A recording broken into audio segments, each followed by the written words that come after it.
This story will cover from then to now and next, all about change, how to turn losers into winners.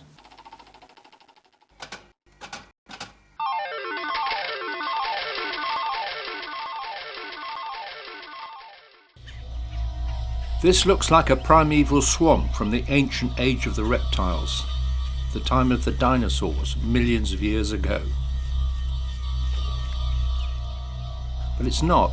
It's now, near Miami, in the Everglades of Florida, in the USA. That modern, man-dominated state. As well as alligators, it's also home to a reptilian-like looking bird called the Anhinga. And in fact, here in the famous Everglades National Park, there is a trail for the public named after it. From that great viewpoint, we'll be able to look right into the private lives of some weird and wonderful creatures here. Another mini dinosaur, a turtle, possibly prey to the alligator, whose whole strategy is mainly wait and see a lot. Look a lot like a log, in fact. The alligator, with one of the most powerful bites in nature, a turtle could be a useful snack that could last several weeks, and they don't see very well. Perhaps not aware of yet another primitive swamp dweller, the ferocious gar, one of a group of predatory fish, including the alligator gar.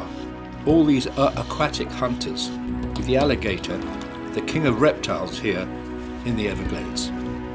Scales as skin, scales on feet that go fishing, plus a beak that can be very dexterous. When the two meet, anything can happen. But one thing's for sure, the Anhinga won't attack the alligator, but it could happen the other way round.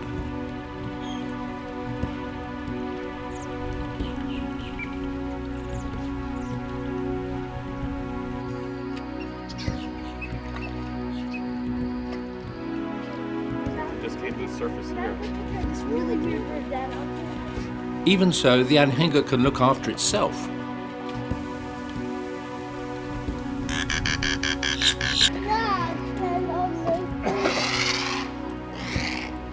At least sound a warning that the alligator's moved into hunting mode.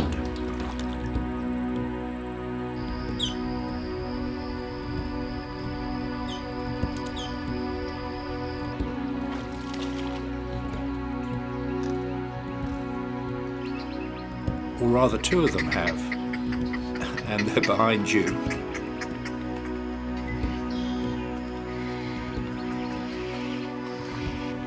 Alligators can't climb trees, birds can fly.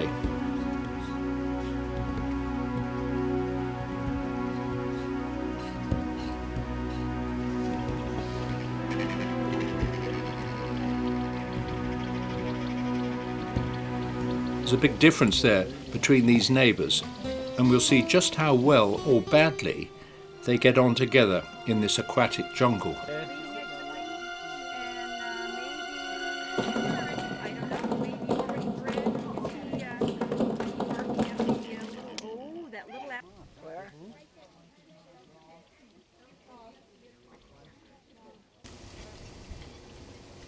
The alligator prowls below, looking like a passing log. The Anhinga is alert, though should a chick fall from the nest later on, an alligator would snap it up in a flash. The pair both have blue eye rings in the breeding season, pretty surroundings to careful vision, always on the lookout below.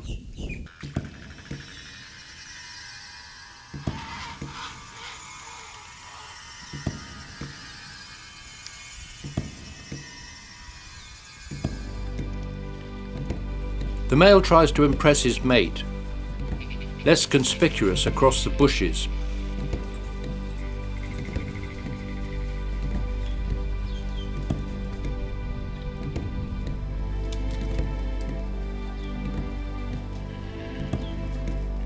But the risk is being diverted by all this excitement and forgetting the jaws swimming around below. Slow or static, the alligator's lifestyle is misleading. Most of the time it doesn't use up much energy, And in fact, being a cold-blooded reptile, it has to warm up each day to get moving. And usually that doesn't amount to much. On the other hand, that super powerful strike is fast and deadly. It could be an anhinga or all sorts of other birds, like egrets. They must watch out and see that he goes on his way, still hungry. Both work on the nest, basically sticks at this stage. And it's also known as a snake bird, not unlike a water snake, and sometimes feared because of that.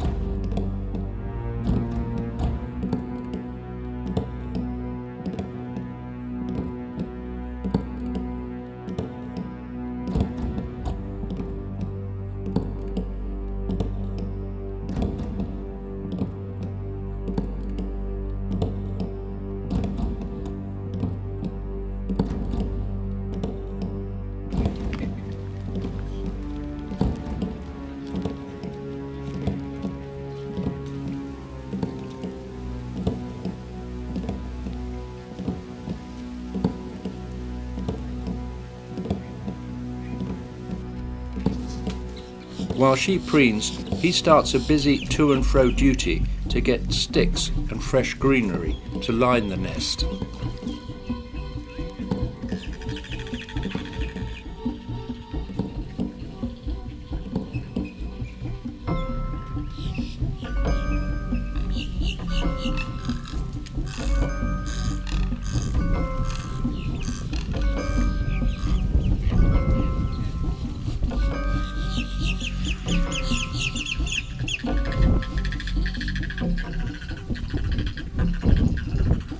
And it doesn't go unnoticed.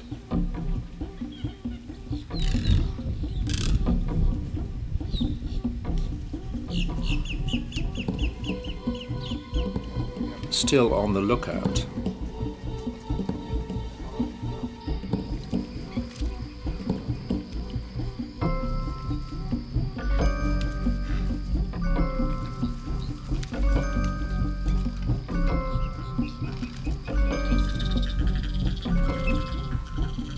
There seems to be a lot to discuss.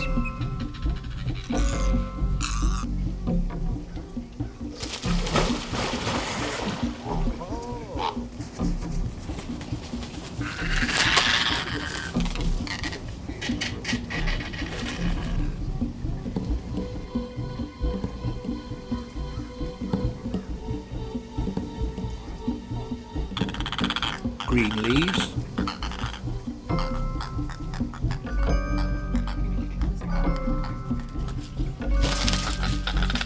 brown bark,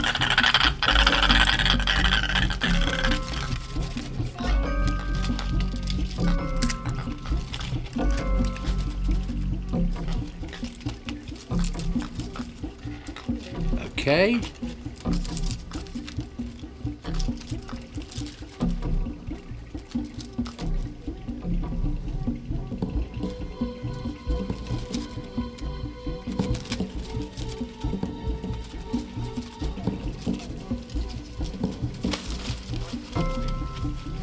Well, yes, okay now. And so it goes on, a real double act with lots of chat.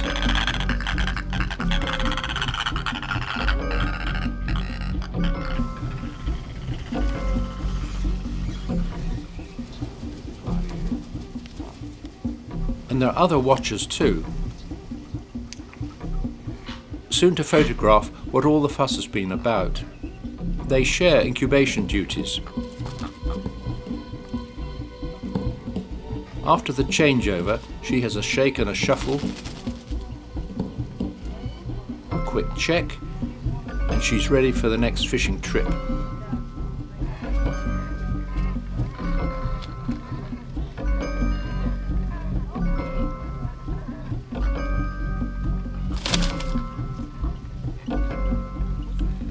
And here comes that snake bird, doing what it does best.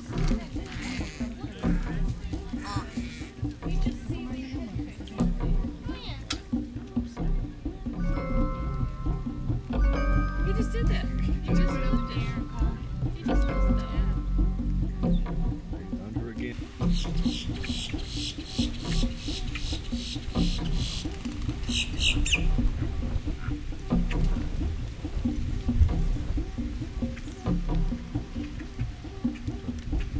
The alligator is hardly so dexterous, more of a snatcher, a grabber, a drowner, a chewer, in fact a reptilian heavyweight.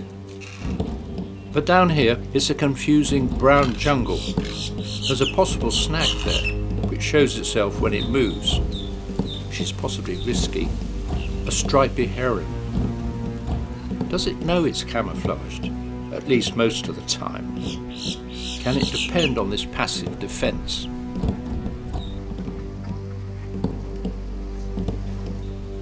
They're all watching each other. Staying dead still or stalking very slowly is the name of this game.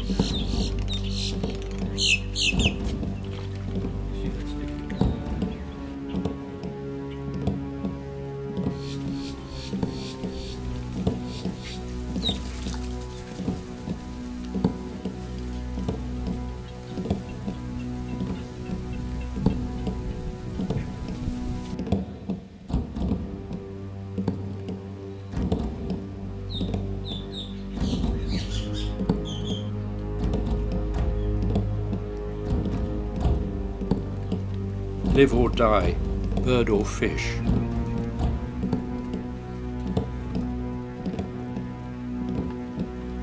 The alligator's in charge here.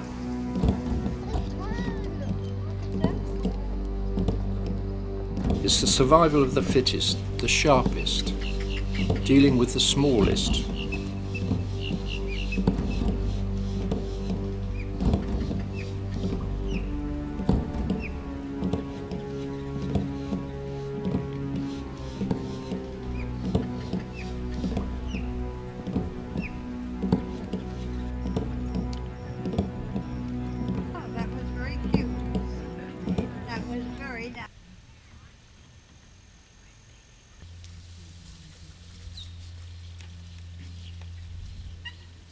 Or much bigger ones.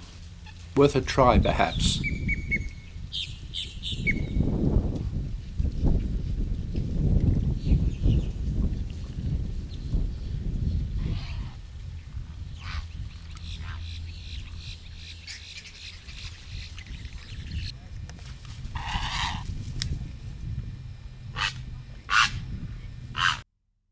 Was it the big one that got away? Less visible from above? Not if you're an osprey, the fish hawk. Great eyesight, great fishing equipment. And what a combination. There are lots of clever fishermen here in the Florida Everglades. Wood-stalks kick and shade and flush out prey.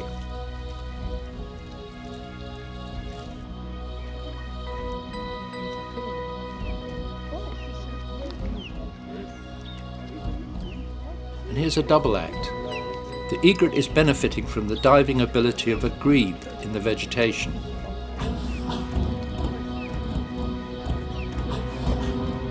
His yellow feet frighten out fish too, which the grebe might catch. And our friend the Anhinga is flipping good at cashing in too.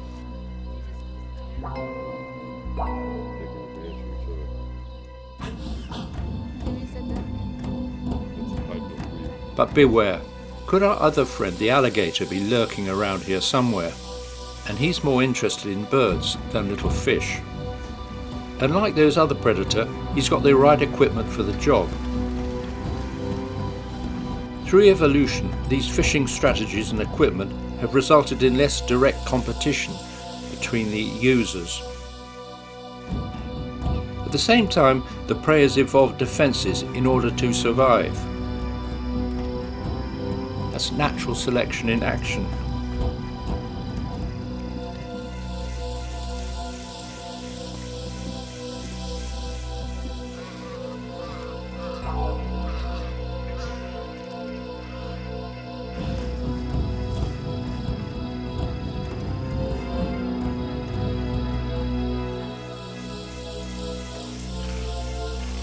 Not sure what the stork is up to.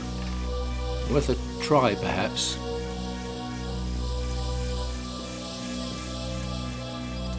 This might seem to be a risky place to go fishing, especially if you're concentrating on fish rather than watching out for alligators. which can be particularly immobile, but potentially deadly, especially when they go hunting, which we'll see soon.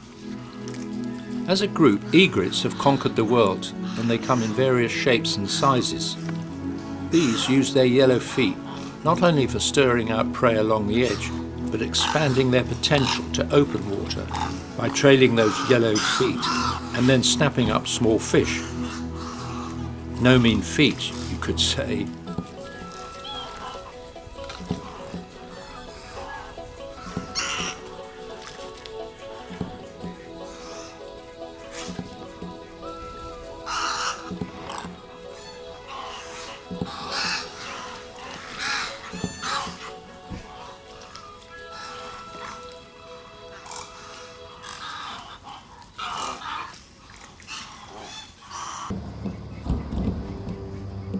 It would seem it's difficult to know what an alligator has in mind.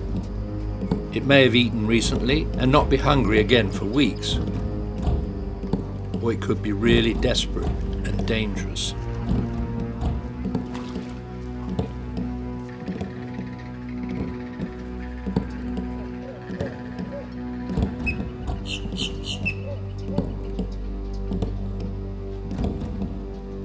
It could go for a cormorant or a fish.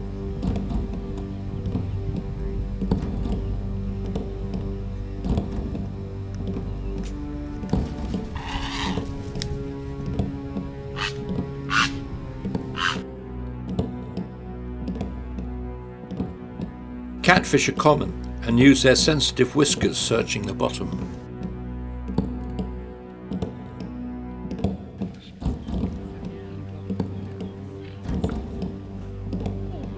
Which is when an anhinga might grab this slippery customer. It has to get it the right way round to be able to swallow it head first. No problem.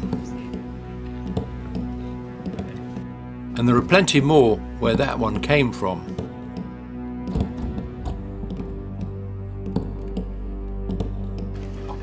And where this one will go to. It's interesting, you see how he actually... Or could the egret become a meal itself?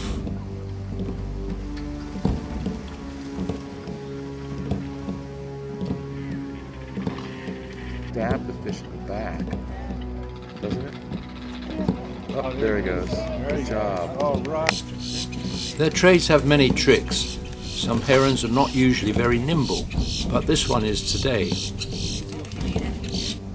Their eyesight has to be good. Often the water's a bit murky and it's difficult to see the catch of the day below.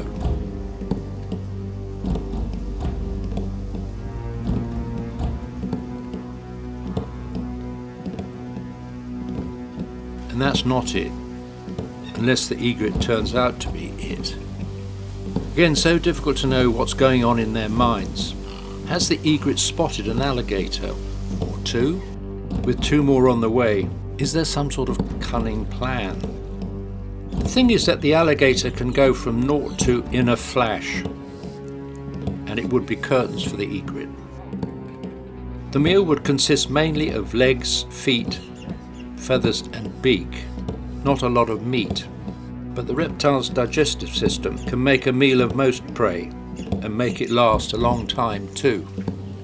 An anhinga could be on the menu as well, but perhaps the alligator's not hungry enough to try this time. Later perhaps. In the meantime, the anhinga keeps an eye on the gar cruising offshore, well armed, like an alligator.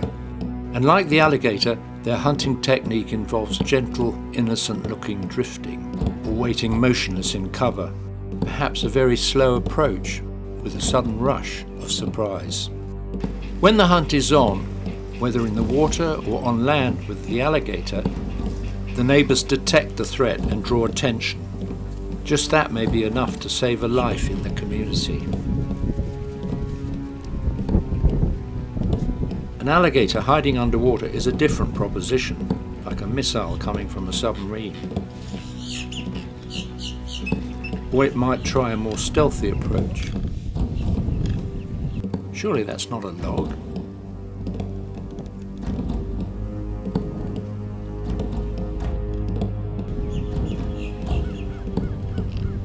tall heron seems to be wondering. No log. This may be the protected Everglades National Park, but within, life and death continues as it has for ages, literally.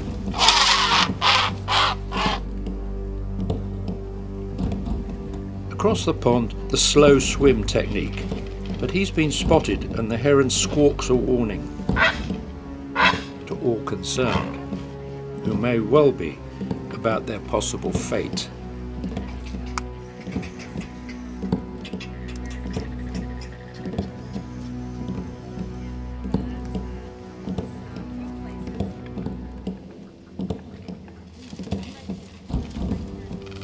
Nervous?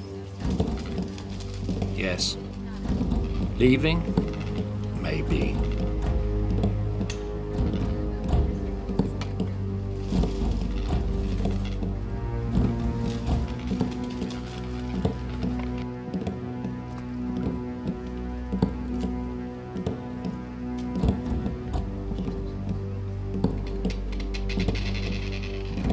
The alligator may be slow, but he can be fast, very fast.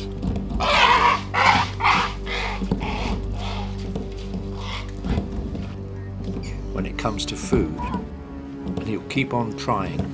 It's that log again at an egret. It's behind you,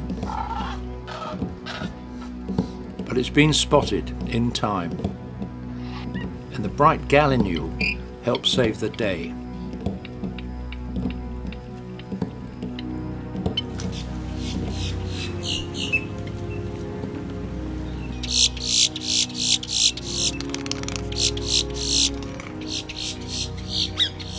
And others join in. It may seem powerful predators have the upper paws and jaws, but mostly they fail, and that's partly due to the defences of the prey. What about this time, though?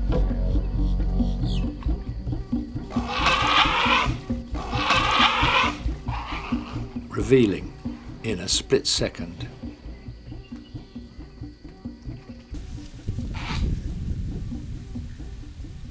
Meanwhile, back with the Anhinga, it's the end of his hunting trip, and he's at risk of being preoccupied.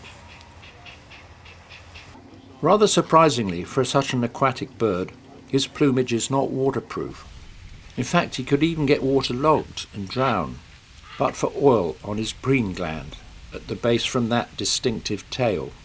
It gets wiped by the head all over the body. The whole process takes up quite a bit of time every day after fishing, and then there's a drying out to be done in the Florida sun. It's a way of life for this extraordinary bird from ancient times. He's got his back tail. And here comes a catfish, a white one, with gar attached Yeah, see, he does have him. by those very efficient teeth, No, the catfish is trying to get a kind those of parts alligator his tail. fish. That is cool. Oh, they're fighting. Yeah. I thought it was a slug when I first saw it because it's white. It's a white catfish.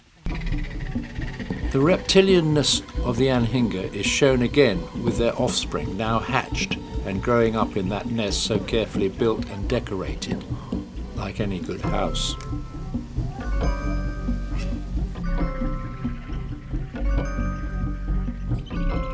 When fully grown, they need a lot of feeding, and they make it quite clear what's wanted from both parents.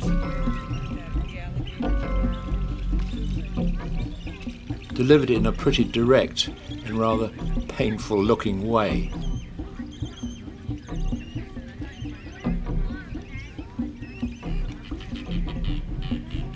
One big chick seems to be missing out this time, but maybe there's a system whereby the food supply gets shared out over time.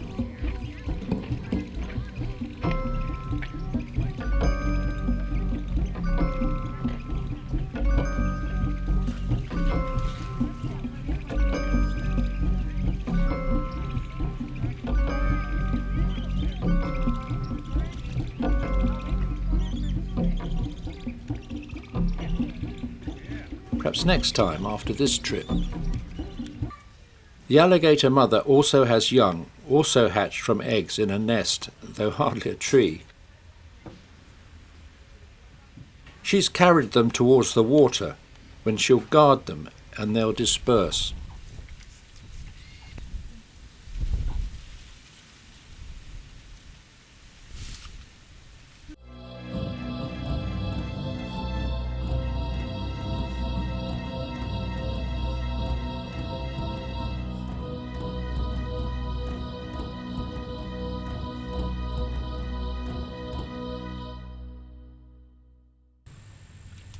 Alligators can be aggressive at this time, but generally they very seldom attack people, and numbers have increased through protection.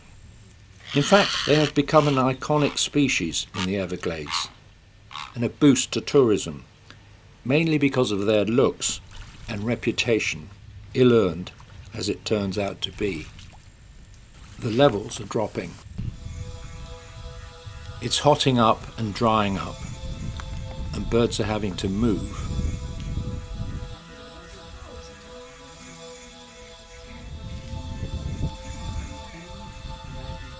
It's all right for some for now. Could you say vultures enjoy sunbathing?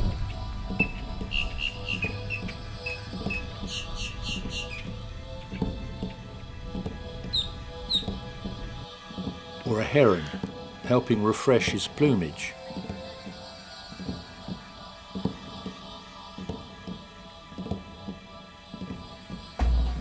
Such water birds may have to leave as the fish food supply changes. The lifeblood of the Everglades is being watched closely.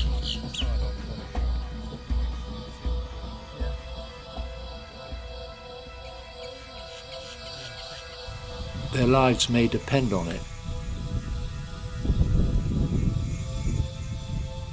It's not just the fish and birds that will be affected, but the whole underlying ecosystem of plants and small creatures. On the other hand, this has happened many times in the past, though recently more drastically because of man's impact, climate change for example, with extremes of weather. Cold-blooded alligators regulate their temperature using open jaws, rather like a dog panting. An anhinga's bare skin helps lose heat, plus a cormorant's ventilation system.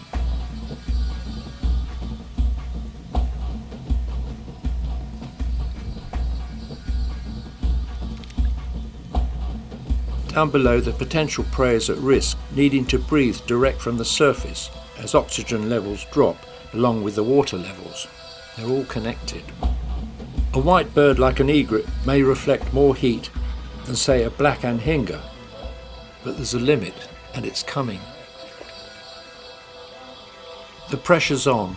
Fish stocks are being squeezed, predators amongst prey. This is something to be expected.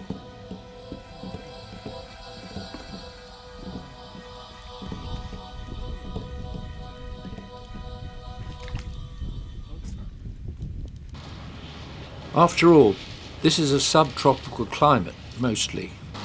Not far away is sunny Disneyland and the beaches of Miami. What was wild marshland is now built over, channeled and intensively farmed, both for crops and cattle, producing tons of oranges and bananas, vegetables and sugar, the scourge of diets everywhere, increasingly leading to tooth decay, obesity and diabetes. Quite a transition from wonderful biodiversity to practical man-made monocultures, or manocultures. No room for alligators or anhingas here. The sky has stayed more or less the same, though it's definitely changing up there now.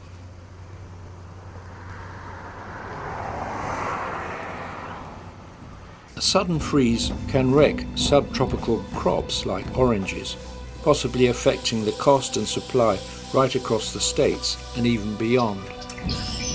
Some wildlife can adjust and move on. Many species can't and will perish, and farmers will suffer as oranges die,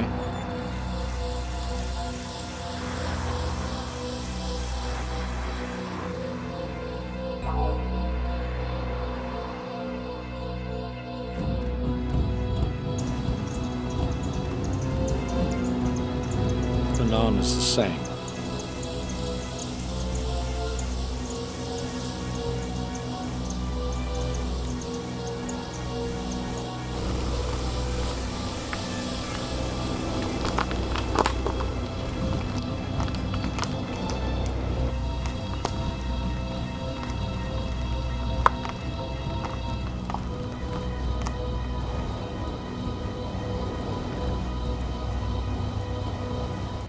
The Anhinga, back in the original marshes, gets a double whammy. The arriving vultures are the clue.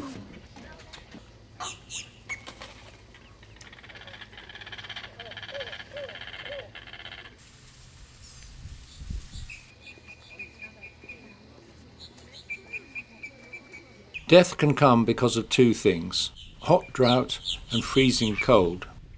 They may or may not coincide or overlap, but they are fatal in their own ways. As the dying fish are compressed into smaller and smaller areas, ace fishermen like storks, cormorants and anhingas arrive for the feast. It's either dead or nearly so. After that there may be none left, and the birds will have to move on and see if they can find anywhere else. For now, Nibis deals with a crayfish, a small freshwater lobster.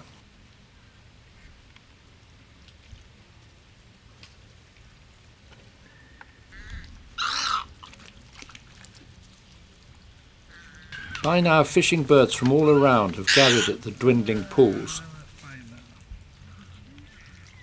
Okay, there's 3 different methods.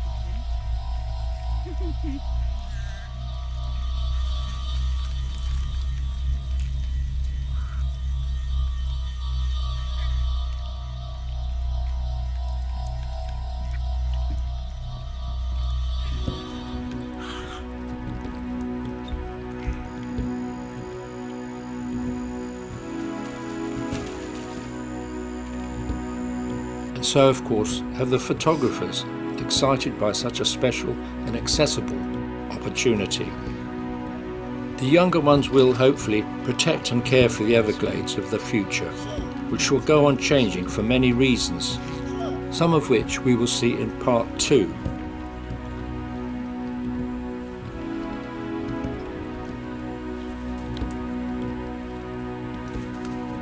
Living together will be essential, sharing Florida's riches, especially in nature.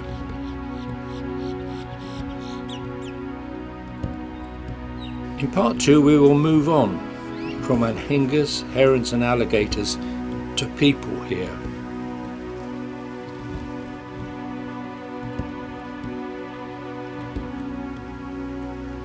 Who's winning and losing?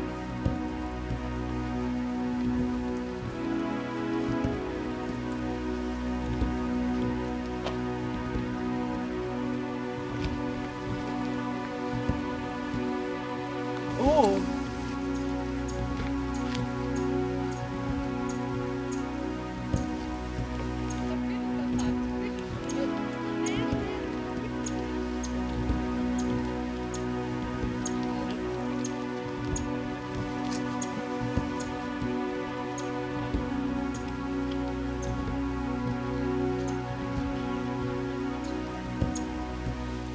And what really happened after that big freeze?